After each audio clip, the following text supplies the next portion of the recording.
Hello friends, अर्थ angels में मैं पूनम कपूर आपका स्वागत करती हूँ। समर सीज़न इस समय अपने पीक पे है और टेम्परेचर 40 to 45 डिग्री क्रॉस कर चुका है। तो एक्सट्रीम वेदर कंडीशन, भले वो सर्दी हो या गर्मी हो, हमारे प्लांट्स के लिए ख़तरनाक हो सकती है। तो जिस तरीके से एक्सट्रीम वेदर कंडीशन में अपने आप को बचाने के लिए हम कुछ स्पेशल प्रोटेक्शंस लेते हैं, स्पेशल केयर करते हैं अपनी, इसी तरह हमें ज़रूरत पड़ती है अपने प्लांट्स के लिए भी कुछ खास बातों का ध्यान रखने के लिए। तो समर सीज़न में जब टेम्परेचर 40 to 45 डिग्री एक्सीड कर जाता है तो कुछ घंटों की धूप भी हमारे पौधों को नुकसान पहुंचा सकती है और लगभग हमारे पूरे साल की मेहनत कुछ ही घंटों में ख़राब हो सकती है। तो इसलिए आज के इस वीडियो में मैं आपके साथ शेयर करूंगी कि समर सीज़न में तेज़ धूप से, तेज़ गर्मी से हमने अपने पौधों को किस तरीके से बचाना है। तो बने रहिए वीडियो के अंत तक मेरे साथ। वीडियो पसंद आए तो इसको लाइक और शेयर करना ना भूलें, और अगर आपने अभी तक मेरा चैनल सब्सक्राइब नहीं करा तो प्लीज़ मेरा चैनल सब्सक्राइब कीजिए। समर केयर में जो सबसे इम्पॉर्टेंट चीज़ का हमें ध्यान रखना है वो हमें अपने पौधों की प्लेसमेंट का। जिस तरीके से विंटर्स में हम अपने पौधों को ओस से बचाने के लिए उनकी जगह बदल देते हैं, उसी तरह समर सीज़न में हमें अपने पौधों को सूरज की तेज़ धूप से बचाने के लिए उनकी जगह बदलनी पड़ेगी। जो प्लांट्स हमारे ज़मीन में लगे हुए हैं उनको तो हम नहीं बदल सकते, लेकिन जो प्लांट्स हमारे पॉट्स में हैं उनको हम ऐसी जगह पे रखें जिसमें उन्हें सुबह के कुछ घंटों की धूप, जैसे सुबह 11-12 बजे से पहले की जो धूप है वही पड़े, क्योंकि दोपहर और दोपहर के बाद की जो तेज़ धूप होती है वो हमारे पौधों को नुकसान पहुंचाती है। तो हमें अपने पौधों को सेमी शेड में रख देना है। लेकिन अगर आपके पास बहुत सारे प्लांट्स हैं या आपके जो प्लांट्स ऐसी बालकनी या टेरेस पे ऐसी जगह पे रखे हैं जहां आप अपने प्लांट्स की प्लेसमेंट चेंज नहीं कर सकते, तो उसके लिए आपको अपने प्लांट्स के लिए ग्रीन हाउस इफेक्ट क्रिएट करना पड़ेगा। अपने टेरेस या बालकनी में रखे पौधों को इस तरह की ग्रीन नेट से हम डायरेक्ट सनलाइट से बचा सकते हैं। ये नेट मार्केट में इजीली अवेलेबल है और इसमें अलग अलग तरह की क्वालिटीज़ मिलती हैं जो 50% से 90% तक हमारे पौधों को डायरेक्ट सनलाइट से बचाती हैं।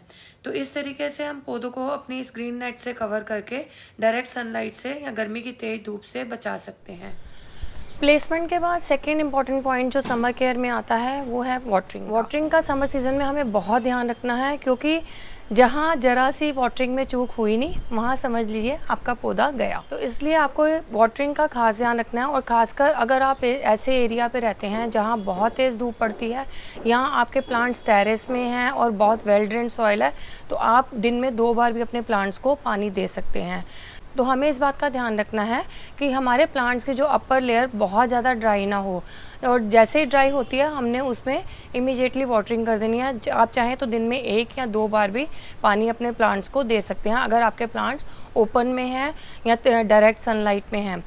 इसके अलावा जो सबसे इम्पॉर्टेंट पॉइंट आता है वाटरिंग में, जो टाइम ऑफ वाटरिंग, मैं अपनी पहले भी एक वीडियो में ये बात शेयर कर चुकी हूँ कि समर सीज़न में जो पानी डालने का समय पौधों को रहता है वो सुबह अर्ली मॉर्निंग यानी कि धूप निकलने से पहले या इवनिंग में सूरज ढलने के बाद जब धूप खत्म हो जाती है। क्योंकि अगर हम तेज़ धूप में अपने पौधों में वाटरिंग करते हैं तो वह वाटरिंग हमारे पौधों को फ़ायदे की जगह नुकसान देगी। उससे हमारी रूट्स गल सकती हैं या वो अर्ली इवेपोरेशन से वो पानी पौधे को उतना फ़ायदा नहीं दे पाएगा। और दूसरा इम्पॉर्टेंट बात है कि जब भी गर्मियों में हम अपने पौधों में वाटरिंग करते हैं, पानी देते हैं, तो ये बहुत ज़रूरी है कि हम उनके सॉइल में पानी डालने के साथ साथ उनकी लीव्स पे भी अच्छे से पानी का स्प्रे करें। क्योंकि जब हम पानी का स्प्रे करते हैं तो उससे हमारे लीव्स में भी मॉइस्चर लेवल बना रहता है, उनमें एक फ्रेश लुक आती है। और दूसरा, जब प्लांट्स झुंड में होते हैं, क्लस्टर में होते हैं, और साथ में जब लीव्स पे भी पानी डालते हैं तो उनमें एक ह्यूमिडिटी और मॉइस्चर लेवल बना रहता है। और इसके साथ साथ जब हम पानी का स्प्रे करते हैं तो अगर हमारे जो प्लांट्स में इंसेक्ट अटैक है तो वो इनिशियल स्टेज पे ही ख़त्म हो जाता है। प्लेसमेंट और वाटरिंग के बाद थर्ड इंपॉर्टेंट पॉइंट आता है ग्रुपिंग। तो फ्रेंड्स, गर्मियों में ये बहुत ज़रूरी है कि हम अपने प्लांट्स को ग्रुप में या क्लस्टर में रखें, झुंड में रखें, क्योंकि ऐसा करने से क्या होता है, एक तो हमारे प्लांट्स जो है एक दूसरे की शेड में रहते हैं, इससे बड़े प्लांट की छाया में छोटा पौधा रहता है। और दूसरा फ़ायदा ये होता है कि प्लांट्स जब ग्रुप में रहते हैं तो उनमें ह्यूमिडिटी और मॉइस्चर लेवल बना रहता है, जो कि समर सीज़न के लिए बहुत ही ज़रूरी है।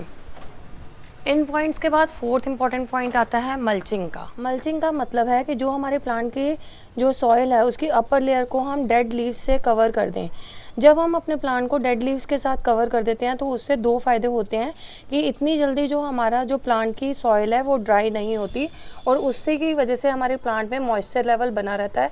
वो जो हमारे प्लांट के जो रूट्स में जो वाटर होता है उसको ज़्यादा समय तक रिटेन करके रखता है, जिसकी वजह से हमारे प्लांट्स जो हैं वो गर्मी के मौसम में फ्रेश दिखते हैं। और अगर एक तो ये इसका ये फ़ायदा हो गया, और दूसरा फ़ायदा ये है कि धीरे धीरे जब हमारी ये डेड लीव्स डिकम्पोज होती हैं तो ये ह्यूमस का काम करती हैं और ये एक तरह से हमारे प्लांट को न्यूट्रिशन देती हैं। आप चाहें तो डेड लीव्स के अलावा भी जो सॉइल के अपर लेयर को कवर करने के लिए हम लकड़ी का बुरादा या इस तरीके के वुडन फ्लेक्स भी यूज़ कर सकते हैं। इसके अलावा अगर आप चाहें तो मॉस घास से भी जो है सॉइल की अपर लेयर को हम ढक सकते हैं और कुछ स्टोन्स वगैरह को भी यूज़ कर सकते हैं, जैसे मैंने इस प्लांट पे यूज़ करा है। तो इससे क्या होता है कि जैसे जो मॉस ग्रास है जो हमारे प्लांट में जो सॉइल में मॉइस्चर लेवल को रिटेन करके रखती है। नेक्स्ट पॉइंट आता है फर्टिलाइज़ेशन का। फर्टिलाइज़ेशन जनरली हम साल में 2 बार करते ही हैं, फरवरी और सितंबर के महीने में। लेकिन फिर भी अगर आप चाहें समर सीज़न में भी जो ऑन एंड ऑफ बीच में हम अपने पौधों में फर्टिलाइज़ेशन कर सकते हैं। गर्मियों में अगर आप चाहें तो काऊ डंग केक का एक बहुत अच्छा लिक्विड फर्टिलाइज़र तैयार कर सकते हैं। उसकी बहुत जल्दी मैं आपके साथ अब वीडियो शेयर करूंगी। इसके अलावा जो आप अपने किचन वेस्ट से जैसे अनियन पील का, बनाना पील का लिक्विड फर्टिलाइज़र वो भी अपने प्लांट्स में डाल सकते हैं, और चाहें तो थोड़ा तो महीने में एक बार बोन मील भी ऐड कर सकते हैं अपने प्लांट्स में। गर्मियों में जब ह्यूमिडिटी लेवल बढ़ता है तो कई बार हमारे प्लांट्स में इंसेक्ट अटैक हो जाता है, जैसे कि स्पाइडर माइट अटैक या मिलीबग्स अटैक। तो आपके प्लांट्स में अगर इस टाइप का अटैक होता है तो इसके लिए अगर आप चाहें तो 1 बोतल पानी में 1 चम्मच नीम ऑयल मिक्स करके उसका स्प्रे कर सकते हैं। या अगर आपके पास नीम ऑयल नहीं है तो आप चाहें तो घर में अपना इंसेक्टिसाइड स्प्रे भी बना सकते हैं। उसके लिए आप चाहें तो थोड़ा सा लिक्विड डिटर्जेंट में कोई भी रिफाइंड ऑयल मिक्स करके उसका स्प्रे अपने प्लांट्स पे कर सकते हैं। इसके अलावा कुछ छोटी छोटी बातें हैं जिनका आप ध्यान रखें, तो जैसे कि अगर अपने प्लांट्स को एसी यूनिट्स के नीचे ना रखें, क्योंकि अक्सर ऐसे होता है कि एसी यूनिट्स के आसपास हमारे प्लांट्स पड़े होते हैं और उसमें क्या होता है जब एसी यूनिट्स की गर्म हवा हमारे प्लांट्स पर पड़ती है तो उस हीट से भी हमारे प्लांट्स को नुकसान पहुंचता है। इस बात का हमें ध्यान रखना है डीवीडिंग का। हमारे जो सॉइल के अपर लेयर में जितने भी जंगली पौधे निकले होते हैं उन सब पौधों को हमने निकाल देना है, और उन पौधों को निकाल के इसके बाद हमने जो सॉइल की अपर लेयर की अच्छे से गुड़ाई कर देनी है। डिवीडिंग हम इसलिए करते हैं ताकि जो एक्सट्रीम वेदर कंडीशन में जो ये वीड्स हैं वो हमारे सॉइल में से नेसेसरी न्यूट्रिशन हमारे प्लांट के हिस्से का ना लें, और गुड़ाई हम इसलिए करते हैं ताकि जो हमारे रूट्स में एरेशन बना रहे। नेक्स्ट जो हमें ध्यान रखना है कि तेज़ धूप की वजह से जितने भी हमारे प्लांट्स में जो ड्राई लीव्स हो गई हैं, येलो लीव्स हो गई हैं, डेड ब्रांचेस हो गई हैं, हम उन येलो लीव्स को हटा दें या डेड ब्रांचेस को प्रून कर दें। ऐसा करने से हमारे जो प्लांट्स की जो एक्सट्रीम वेदर कंडीशन में एनर्जी लेवल जो है वो बना रहेगा।